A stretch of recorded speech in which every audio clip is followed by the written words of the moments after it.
Hey, you there. Thank you for watching, and welcome to Forge Lines Forever. Today I have a 5v5 custom match here on the map LENA River. So let's go ahead and introduce our teams and our players. We'll start with Team 1 on the southwestern side of the map. Then we'll end with Team 2 on the northeastern side of the map. Take a look at Team 1's northwestern player we have in lightish red pink. It is the Seraphim SakurabaEma. I think it's Sakuraba. I think that's how you say that name. He is a Seraphim. He is a 1400. To the southwestern side here for Team 1, we have LilyAly playing as a Cybran in Snow White. He is a 1700. Northeast direction we have in Blood Angel Red. It is XinRen playing as a Cybran as well. He is a 1400.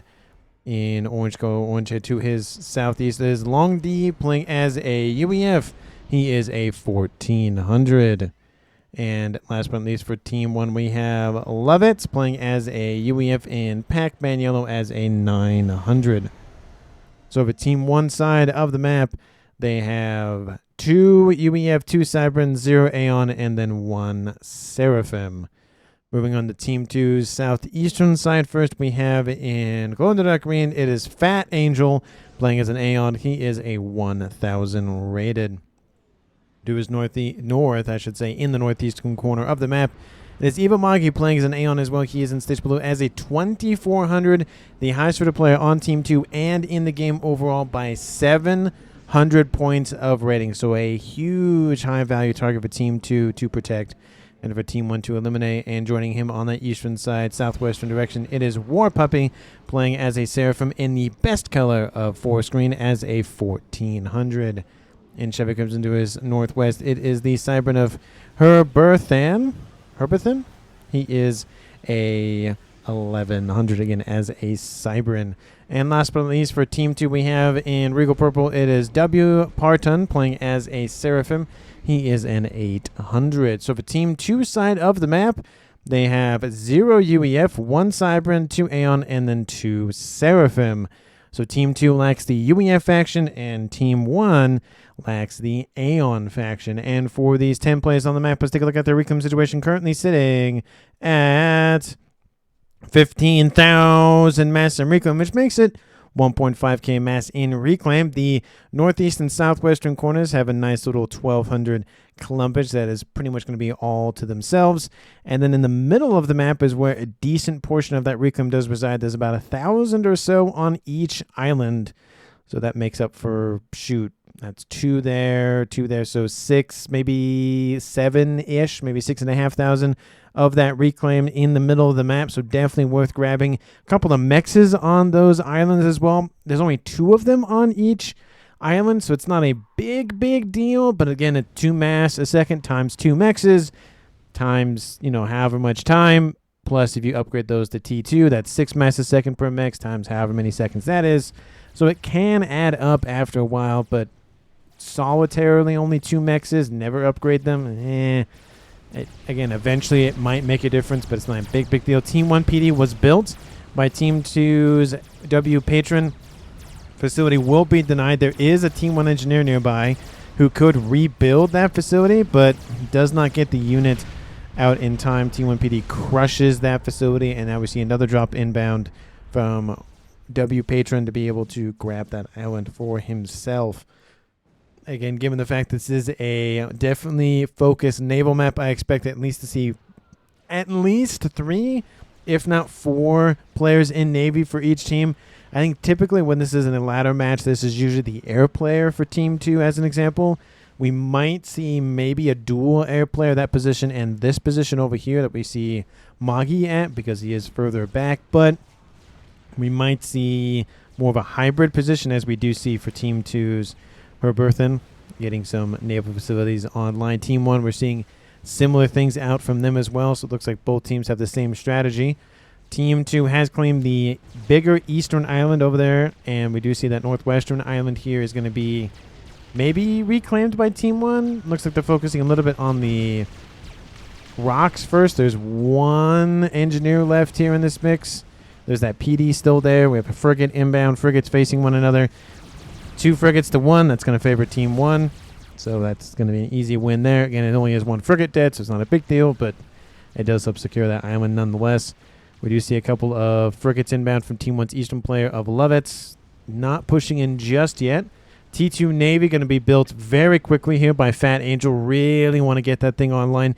Again, these two players in the game are very much exposed because usually these are the expansion locations that we see in ladder matches. So they're going to be maybe the first ones to lose their bases, if not die. So they are going to definitely be more concerned about keeping themselves online sooner rather than later. T2 Navy also online for Team 2's WParton in the north. T2 Navy not coming online yet. One more frigate, it looks like. Or is that a... No, that's the sub. And then the facility is going to be upgraded. Team 1, any other facilities for T2? Yes. Yes, already online. And yes, almost online as well. So it looks like both teams are really scrambling for that T2 upgrade almost immediately. We have a little sub here from Team 1 gets denied. And we do see Team 2's player of Herbert is going for T2 as well. So it's going to be T2 Navy very quickly, which means lots and lots and lots of destroyers and cruisers for both teams. Team 1 has 1 Seraphim and 2 UEFs. So there's 3 players natively that will have access to cruiser missile tech. Again, LilyAly is a Cybran in the air, so not going to be worried about having a Seraphim not having that Navy online. Team 2, they have 2 Seraphim, and both of the Seraphim are in Navy, 1 there and 1 there, so they're going to have cruiser missile tech online as well. A couple of Team 1 bombers over the top of that destroyer. They're not going to wipe it out. They might as well target the engineers, slowing down the construction of more destroyers sooner rather than later. It's going to help out maybe a little bit if they do end up going after it, but they are just harassing that bomber. I mean, there's an interceptor nearby, kills off that bomber, isn't able to drop that payload. On the western side, we see just a sub, another destroyer outbound from Team 2. There should be one coming online here shortly. Yep, there it is, being built ever so quickly. Turns into Ego at this stage. Team 1, again, Team 1 is the southwestern team. Team 2 is the northeastern team. I probably will flip those at some point because most games that are kind of set up like this, like Settings, for example, this is Team 1 over there, this is Team 2 over there, in the Settings example again. But in this game, because Team 1's player of Sakuraba, I don't think I'm saying that name right, Sakuraba, I mean, it's Sakuraba, anyway, is past that equator mark, and so is able to get Team 1 marked on their side. And in terms of the islands, we do see it's 2 here in the middle for Team 1, and then 1 on the western side, and then 2 in the middle, and then 1 on the eastern side for Team 2. So no real mix advantage. Again, the same amount of mexes on both sides of the map. There aren't really a lot of extra mexes because usually that is the main expansion point in a 4v4 game. And obviously there's a player there, so individual ecos will take a while to get to 100 and then over that as time goes on. We already see a couple of players already hitting 100 mass a second, as players, of course, are focused on production in terms of Navy. We do see a nice little whaler is outbound from Team 2's EVAxMAGI. It's Eva or Eva? I think it's EVAxMAGI. We have a ASF inbound or 2. Going to try to target that whaler. ASFs from Team 2 are nearby, and looks like some interceptors finish the job, killing off that gunship. Looks like it only killed off 2 mexes for Team 1's eastern player. Nothing too terrible, unless there is another gunship, which there is one inbound. So again, lots of air already online for Team 2's Magi, producing the most mass in the game individually, but overall Team 1 is winning the mass income game. We do see destroyers and frigates here from Team 1. Is the sub gonna... No, sorry, is the destroyer gonna turn into a sub? Maybe we see some more UEF destroyers now inbound from Team 1, and that will outnumber those destroyers quite nicely, and we might just see a nice little melting pot of units here from both teams. On the middle side of things, probably going to be a 2v2, that away. 1v1 on the western side, 1v1 on the eastern side. In terms of Navy, I don't really expect to see a comm moving to the middle of the map. Again, there's a Cybran on each team, at least one. So they have access to torpedo technology. The only problem is, again, there's already a decent chunk of destroyers online for both teams. Putting a comm like that on the front line might just invite focus fire death sort of thing, so definitely going to be something that they maybe hold off on at least a little bit. We do see those destroyers again pushing in a little bit. Team 1's other forces aren't pushing in just yet. Now we have forces now inbound actually from FatAngel, And I don't know what's going on over here. Looks like a lot of frigates roaming around the southeastern side. And that whaler's still causing havoc here for Team 1. Looks like they were, almost looks like they were control K'd, not actually destroyed. And the ASFs from Team 2 acting as a buffer zone for that whaler. Multiple mechs is now offline. That is slowly eating away the lead for Team 1 and eating away at the eco available to LOVETES. On the eastern front, T2 Air is online here. Flax coming online as well. Another T2 Mex is offline. He doesn't have that much more eco to play with at this point. We see a couple of Cougars inbound from Team 1's player of LongDi. He has T3 land, coincidentally. Doesn't have T3 or even T2 Air, which we would kind of expect from this position. And that whaler's actually going to get knocked out of the sky by that Cougar. Going to get out of there, or at least try to get out of there. No destroyer, destroyers, cruisers online yet for Team 1's Navy. And most of those ASFs are going to be eliminated. But again, it's the matter of fact of look at the mexes that are dead here for Team 1. You know, 2 there, another one there, that's 3. Another 2 there, that's 5. Another one there is 6. And then technically 7. And then 8. Those are being rebuilt, but those have been knocked offline. That whaler did get out of there, but it is heavily damaged and did get the 3-star vet. So definitely worth the price of admission for that whaler. But again, did lose a little bit of ASS for Team 2. That might give a slight edge to Team 1. Maybe. Team 2's northern player did not go for air, at least in T2 in any department. So it's still going to be only 1 air player for each team. We do see T2 air online for FatAngel. And again, in a naval game, you want your own T2 air just for your own torp bombers. I think I say that every game. Just getting your own, even if it's just, you know, a dozen or so every so often, it does help at least eliminate, if you target the AA, if you target maybe some Yasows, it does help eliminate more of the more problem units for you in terms of what you're dealing with. We do see the destroyers from Team 1 have pushed into Herbert's position, and it looks like they're going to get ran into by that whaler. There is that cruiser there from Team 1 slowly poking away at its hit points. And 1 destroyer versus 5. Yeah, good luck with that trade. They're not pushing in yet to Navy, which is kind of odd that he doesn't he's won his lane in Navy. Now he's pushing into the middle. It is maybe going to force these units back from Team 2, maybe allowing Team 1 to get some, you know, directional momentum. But again, there's not a lot in the pond to go after. There's 2 mexes here, and then there's 2 mexes on the eastern and western front. Not really a lot of mass in the water. The mass in the water is really going to come from the facilities and the units, not necessarily the mexes in said water. T2 headquarters might get knocked offline. It's going to be close. Sirens, of course, have the regen-capable structures automatically because of just their faction. That's just what they get in terms of their faction buff or advantage, whatever the case may be. And then a ton of engineers keeping that thing online. The facility will retain its operations for now, but we do see Team 1 is inbound for this facility to the northwest, and now WParton is down in the yellow, severely in hit points. Not looking good. He might actually walk out and try to control K and wipe out the destroyers and maybe wipe the fleet out. And we do see Team 1 actually is going to fall back. And no, not close enough to kill off any of those units. And Team 1 scores first blood. It's going to be SakurabaEma. I can't say his name right. I apologize. Sakura for short. Not going to wipe out the T2 naval headquarters without destroyers. Going to go back to going after the Cybern one with the forces from Team 2 actually called back to the front. It does allow for Team 1 to come and say, ha ha ha, round 2. There's 1 torp launcher here. It's going to help out a little bit, but not a whole lot. That facility did eventually get destroyed by those Zui and the cruiser from Team 1, Sakura. And frigate gets absolutely denied. Facility trying to stay online. Engineers being built. That's probably not going to help anything. It will keep them... couple more torpedoes were enough to kill off the T2 naval headquarters for Herbert. And now 2 of the 4 are eliminated for Team 2. We still have the one in the east and then the one more to the mid-east. For Team 2, it is a Seraphim and an Aeon one's online. In terms of Navy for Team 1, no T3 rush yet. I would expect of the UEF, as I was literally talking about it. And I expect to see, some T3 engineers. Maybe not. He's going to build them out of that. I expect to see the unit coming out of that here soon. And for those of you who are not aware, it is the Neptune and then another one being built over here to the east. So we have, again, a little bit more slowdown on production for Team 1, but they are going for the heavier tech units. And in terms of eco, they are winning it as well. Over 100 mass in their favor. We do see Magi did get the second base over here to the west. That will help his air efforts. And now we have an air fight here between Team 1 and Team 2.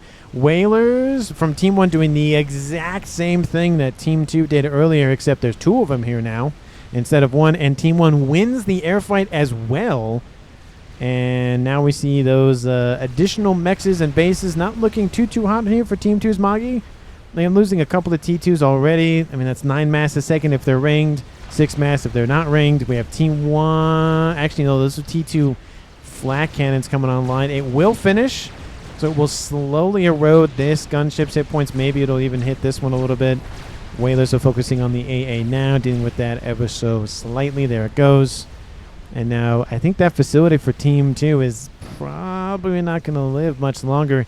On the middle side of things, Team 2 is being pushed back heavily. T2 Navy is back online, but again, getting engineers to help support production. Team 1 is not stopping anytime soon. And with Team 1's Eastern UEF players going for the unit, going for another one, and then the one on the Eastern side thinking about going for it for a brief moment. T3 Air also online for him, so he doesn't have to build engineers out of his naval facility. He can just build them out of his air facility. Love to see that. Doesn't have air for the Western UEF player for Team 1, but, you know, might be able to leech off a little bit of the air facility from LOVETES. And northern side, we do see most of those mexes are down. Team 2, there is no benefit out of this base anymore. Every mex is dead, and actually most of the mass storages are also gone. You can see that lead. 300 mass a second is a huge lead, just ever so slightly. It happened, so not looking good for Team 2 overall. That might encourage Team 2 to go for longer range options sooner rather than later. Again, 22 minutes on the clock. Team 1, no deaths. Team 2, only WParton earlier ago. And again, eco-wise, it might encourage Team 2's Magi to go for a nuke or artillery or just straight up game ender, whether that is a nuke or an artillery. He is Cybran, so it's probably going to be Scathus. He is going to go for Bug. Airfight will be won by him here shortly, but Whalers have doubled, if not tripled here for Team 1. They're going after all the T3 mexes, eliminating the mass for XinRen. Over here to the north, 2 mexes offline. Another mex is going to come offline. Team 2 is just starving for eco at this point. Whalers on the front line, trying to push back Team 1's fleet, doing a decent job acting as a buffer unit. But again, not looking good. T2 Navy still online, going not for T3 yet. Team 2 on the eastern front, no T3 Navy yet. Team 1's fleet on the eastern side has been pretty much cleaned out by Team 2. But again, T3 Navy, no units yet out of his facility, which is a little odd.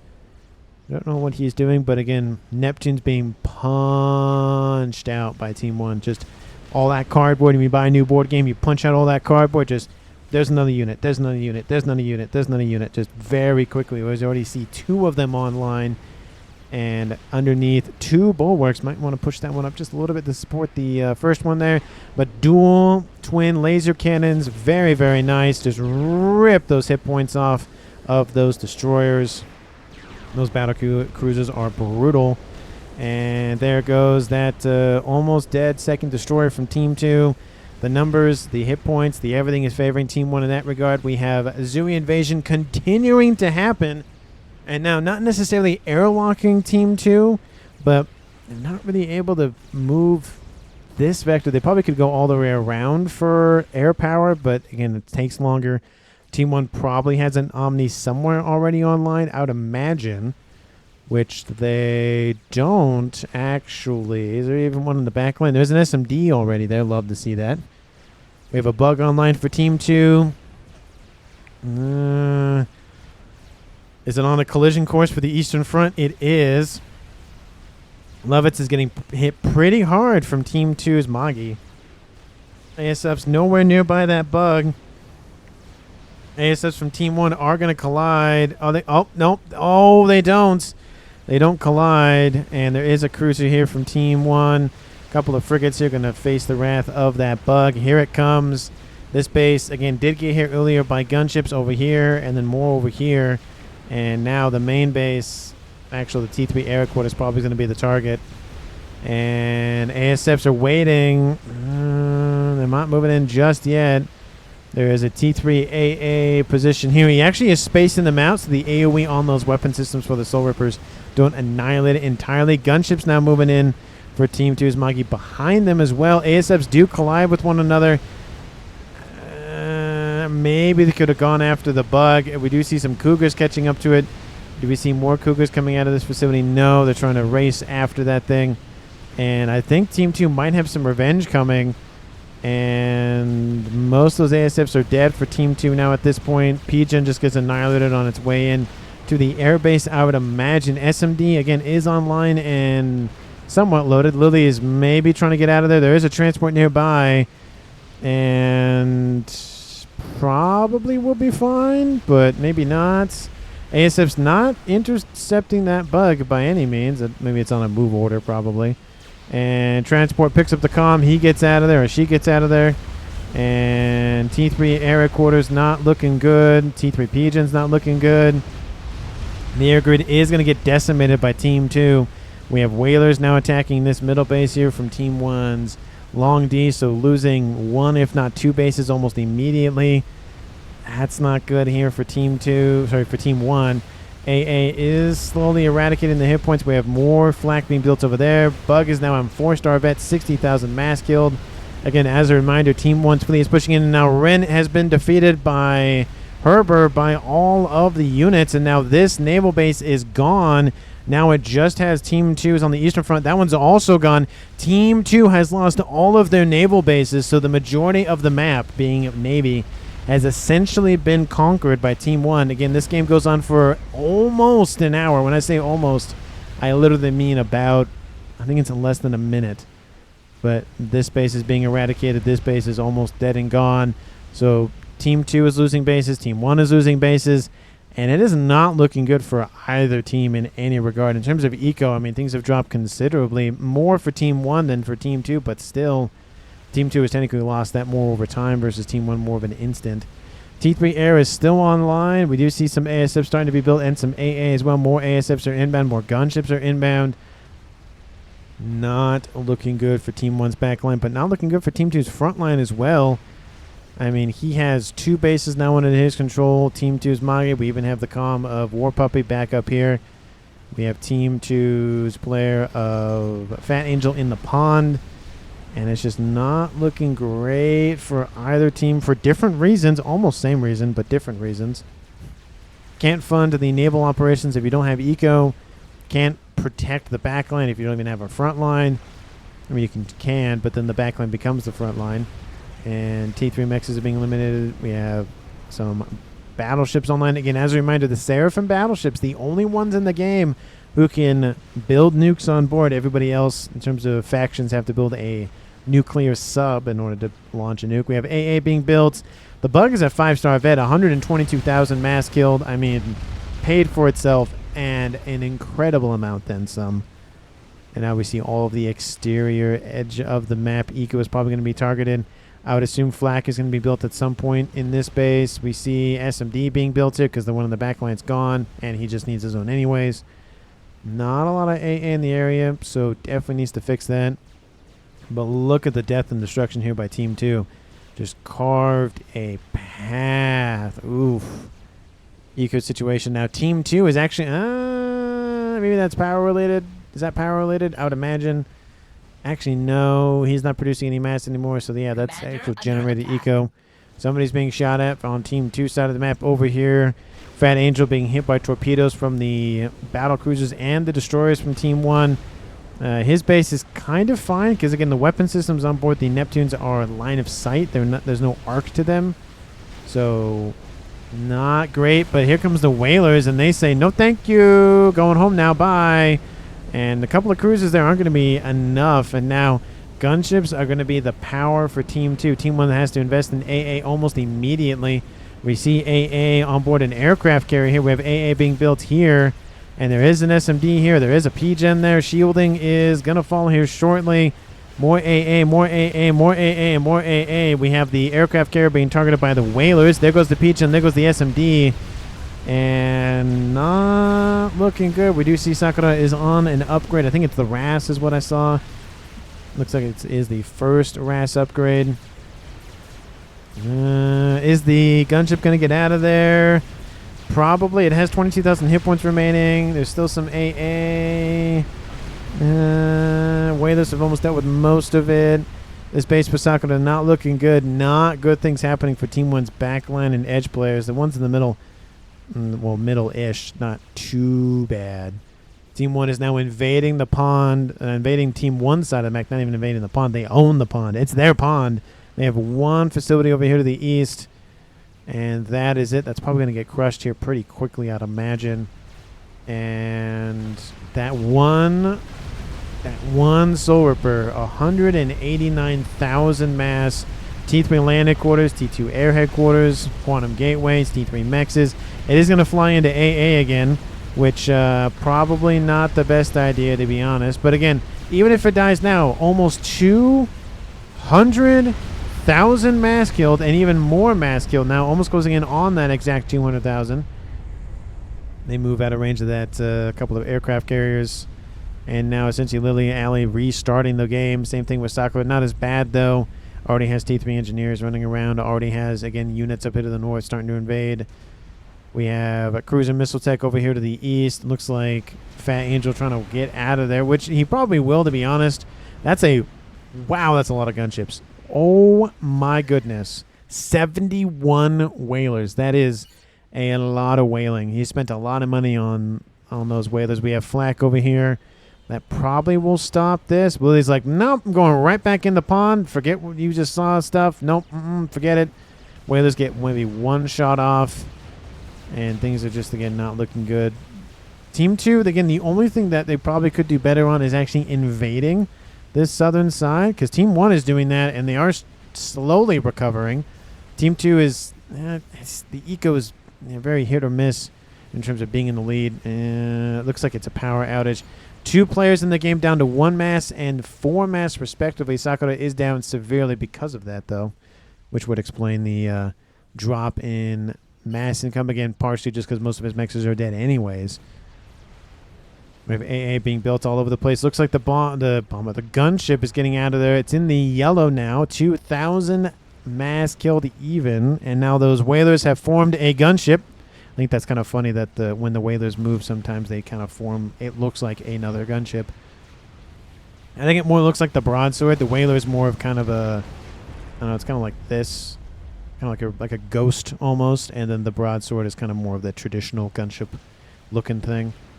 Volthus, they look like very like thin needles, and then the specters, I guess the specters are kind of more whaler-ish shape.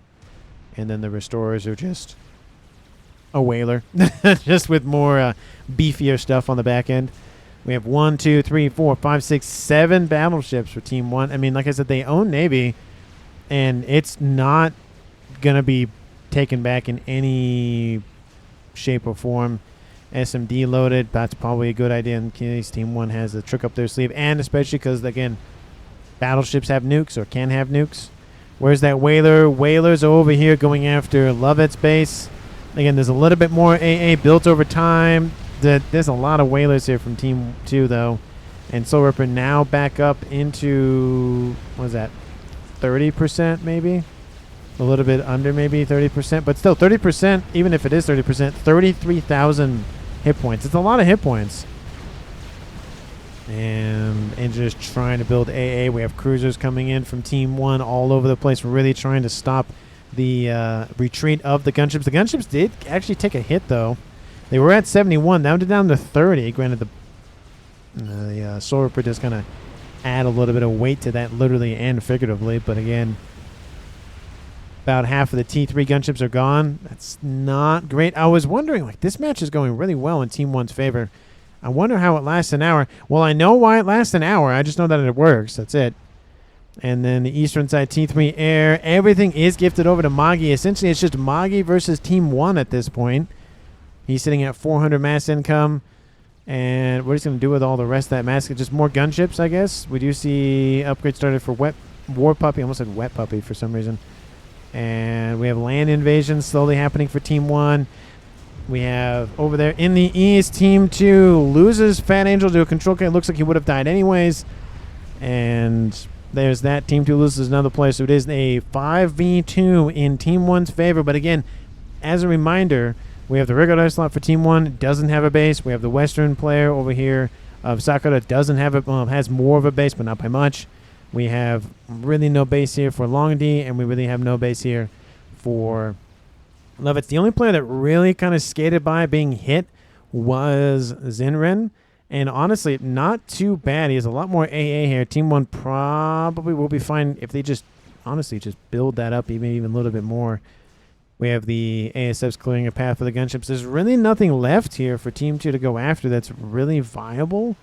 We have more AA being built just all over the place, just constantly building it. Looks like they want to snipe a player. And even if they snipe Lily, if they snipe Sakura, if they snipe even 2 or 3 players on Team 1, really not much is going to change except for the APM available to them. That's going to make a big difference. We have gunships now attacking the battleships for Team 1. There's some flak here, not a lot. They probably need to get that number up a little bit more. And those battleships are getting hit. If they're building nukes, then they're going to get stopped pretty easily by Team 2. And again, he's not going to stop with the gunships, so you might as well build as much AA as you can.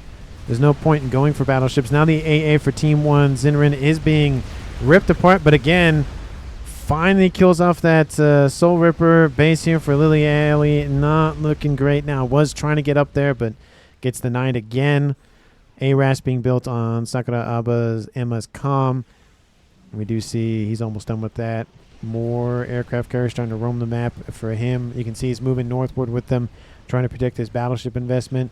Team 2 is trying to re-expand over here to the north. And honestly, the game, I mean, slowed down incredibly. Is he going to build another solar per? The first one was incredible. We have a crab almost done. Oh, it's almost in the green at least for Team 2. Don't know what they're going to do with that. We have SMDs being loaded. They fear the battleship nukes from Team 1. And, I mean, I would fear them as well, especially if they're stacking up right here. This is the range of the battleship nuke. It's the yellow rings. They can actually fall back even a little bit more and really hammer that position. They don't have to be right there, but they are right there. They're really trying to edge out as much as they can in terms of damage and range. Gunships still roaming the map down here. I mean, they're going to try to prevent expansion for as long as possible, but as long as Team 1 can get some mobile T3, AA, or even T2 in some ways online and running around, it's really not going to matter. And the gunships they're starting to lose effectiveness. Again, Team 1 has some players at least that have the mass to be able to fund the AA to be able to stop them in decent amount. We do see engineers fighting over reclaim up here to the north. And in terms of total mass accrued, in terms of reclaim, Team 1 heavily in the lead, 200,000 mass. And that's probably because Team 1 just pushed in Team 2's territory and then just took all the mass from them. All over the place sort of thing. So that helps out a ton. In terms of total mass accrued, they're actually in the lead by a decent amount, even not considering the reclaim mass. We have T3 AA being built by all these T3 engineers. Just spam it is the idea, I would imagine. Looks like the whalers are targeting the engineers now.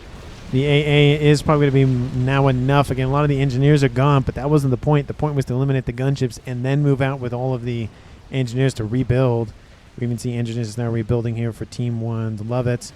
We have more and more gunships running around here for Team 2's EVA. And honestly, he's spending a lot of mass on these gunships. Maybe he wants to win with gunships, maybe not. But, I mean, he could have easily gone for a nuke. He could have easily gone for maybe starting a game ender or something. Because realistically, at this point, in terms of bases, Team 2, all they have to do is eliminate this one and this one. That's about it, and this one is the primary target. Everything else is kind of just academic at this point. So he has a golden opportunity to come back in a big way. He's just not taking the easy win, I guess. He just wants to do it by gunships, which, again, he can do. That is possible. Just the long...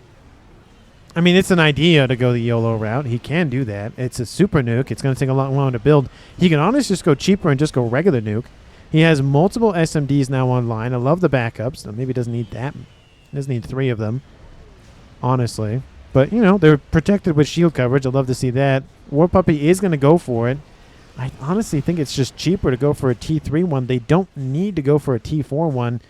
Teleporter has started for Team 1's LilyAly. Honestly, that is probably a big concern There's gunships waiting just in case Team 1 teleports in, or in this case something else happens. The crab is almost done. That should probably exclusively be used for defense because the Navy's going to wipe that thing out real quick. And that air power presence is pretty much eliminated for Team 2. Again, lots of AA has been built. We have another group of gunships inbound, but again, Team 1 is already primed. They're ready for it. Yeah, there's some gunships running around over here on that western edge, but again, there's not a whole lot that Team 2 can do in terms of inflicting mass damage. Because look at that. One whaler comes in, is now just getting denied by AA. And we have another group trying to skirt that edge. Then we have more AA being built. Looks like it's maybe a prefab. I do like the mix. I love this. A mix of T3 and T2 AA because they are gunships. Does a lot of work here. Because they're going to sit there and just shoot at whatever's underneath them. Engineers preventing construction of that T3 max. Here comes the AA. And here comes more AA. There comes the flak as well. Wipes out one gunship almost immediately. And they get by, but again, they're denying the air player from Team 1, which is fine, but that's really all they're doing now at this point. The eco is now right back into Team 1's favor by a considerable amount. How's that? It's going to take a long while to finish that. He's getting some eco online. He's at 600 mass. He's producing the most mass individually in the game. And yeah, he's locking out LilyAly from doing much of anything else except for building teleporter and laser. And maybe he'll take a little time to actually get that thing on that side of the map. But again, what is this accomplishing long term? I mean, yeah, it's slowing down rebuilding efforts for Team 1.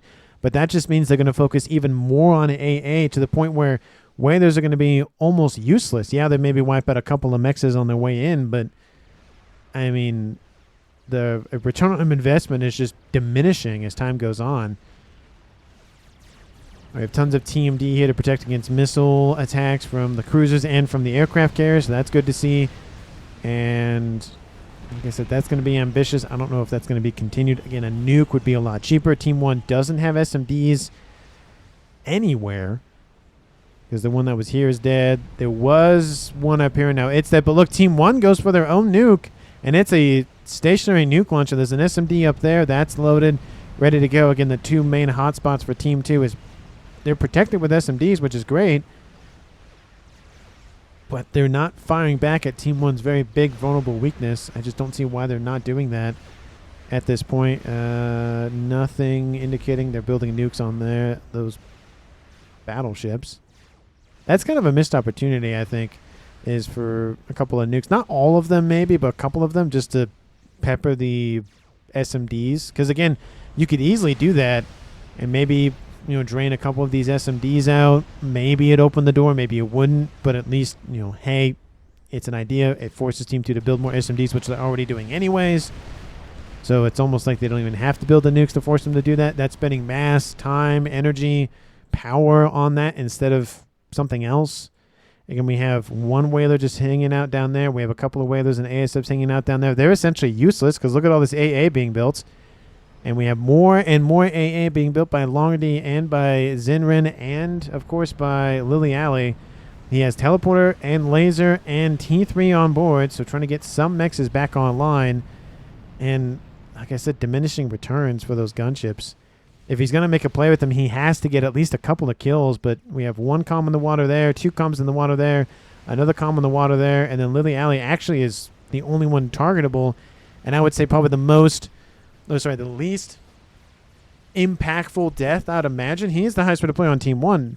Not going to lie about that. But in terms of footprint on the map, not a lot going for him. Looks like engineers transferred over from, looks like that was from LongDi to assist with reconstruction efforts at Imagine. Look at all this AA, though. We have XinRen just really spamming up the AA, and it's getting closer and closer to those air forces, and they know they're there. So they're just going to get essentially locked out down there in the southwest. Looks like gunships might be making a play this way. We've had tons of AA built. Look at this. Look at all that. 56 AA emplacements over here. Good luck sending even a couple of squadrons of gunships over there. We have battleships shooting at loyalists who are actually redirecting missiles. I heard an SACU die somewhere. Don't know where that was. No comms are dead, though. I still have to keep a track of LilyAly just because teleporter's the thing. But 50 minutes on the clock. I didn't ask you think he's going to win this game earlier, but I might as well ask now. Again, Team 2 could still win this. He's approaching 1,000 mass a second just by himself, so he could build Game Ender. He could finish, constructing that YOLO. There are options for Team 2. They're just not really utilizing them, I think, as best as maybe they could. Thank you so much for watching. I really do appreciate it. We have missiles inbound coming from these aces from Team 1's. Love it. I feel a spamming of nukes is inbound from Team 1 and technically Team 2. That YOLO is going to be the, I think, target of Team 2's focus. That is going to be their focus on winning the game. Rin going for teleporter as well. Has laser also on board. Team 2 does have ample tele defense. There is that. Why do I keep hearing comm explosions or SACU explosions? I don't know where that's coming from. Weird.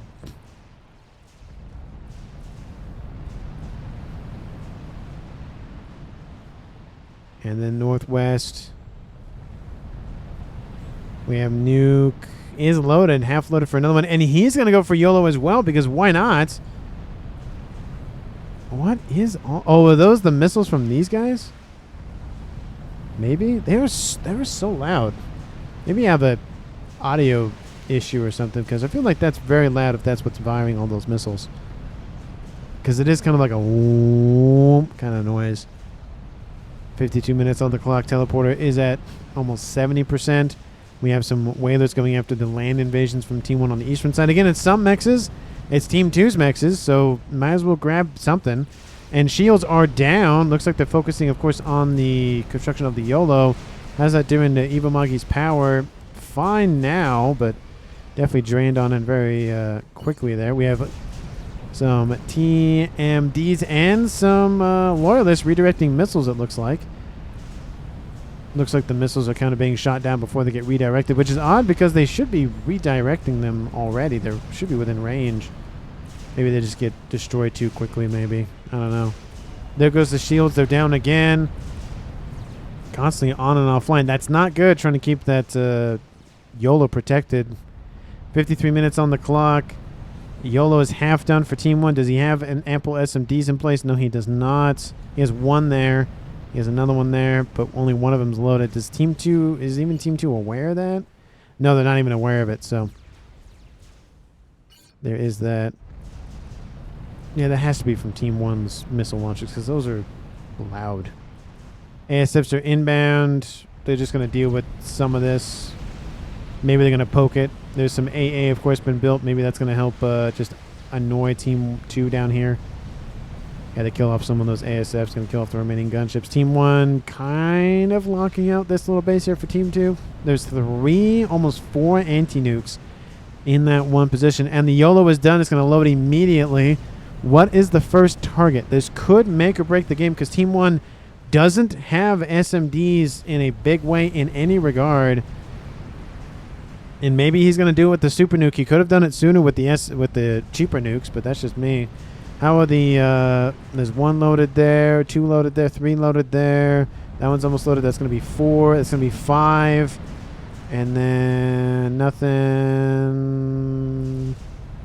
out of those. So 5 maybe nukes soon to be inbound from Team 1. There's the nuke inbound from Team 2. He's just going to go for this base. SMDs are loaded to prevent the launching, or the landing, I should say, of the first super nuke. The YOLO is almost done for Sakura. It is going to need some time to actually load the thing, but at least the first nuke from Team 2 will be denied. I don't know about the second one, though. Nukes from Team 1 have to fire. We even see some transferred over, it looks like, to LongDi to maybe assist with actually building those nukes.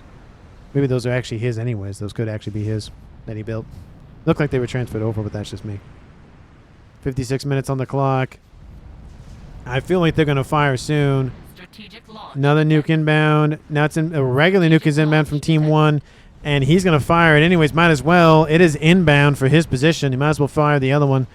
Take out 2 SMDs, or at least the anti-nuke missiles, and be done with it. Whalers moving eastward and southward. Another nuke is outbound. Just punish that position at this point. Might as well. Shouldn't catch the SMD to the north, though. And nukes not inbound yet. Is that a super nuke? 1 super nuke gets outbound. Oh, that was close. It looked like it was colliding. Oh, that would have been really cool. And not enough. First super nuke is inbound. There go the nuke subs. They are inbound. Boom. Wipes out a YOLO and a regular nuke. Oh my goodness. Oh my goodness, the nukes. Oh my goodness, they're not stopping. There's another one. And there's another one. And there's another one. And there's another one. And there's another one. And there's another one. And there's a super nuke. Oh no. Oh no. It's on. Oh, is that? Nope, that one's not going to make it. Oh my goodness. That is insane. None loaded, almost loaded again. 2 loaded, none loaded. Oh my goodness, he has so many. He has one there. Oh, he had one more in the tank left. 2 more nukes, and it would have been enough for Team 1 to wipe that out. That was incredible. Absolutely amazing from both teams getting that many nukes online, fired over to Team 2 side of the map, and then for Team 2 to have that many SMDs in place. That was amazing. And now it might just be Team 2's win. I mean, there goes the... Ooh. Some ACUs get caught in that blast. That's unfortunate. Kaboom. How much mass is that killed off now? 325,000. Going to the same place. It is not going to the same place. Going for this position now. Nukes are not going to be shot down. There is no SMDs. Oh, where are the telemasers? There's one there. And Team 2 does have ample SMD PD protection.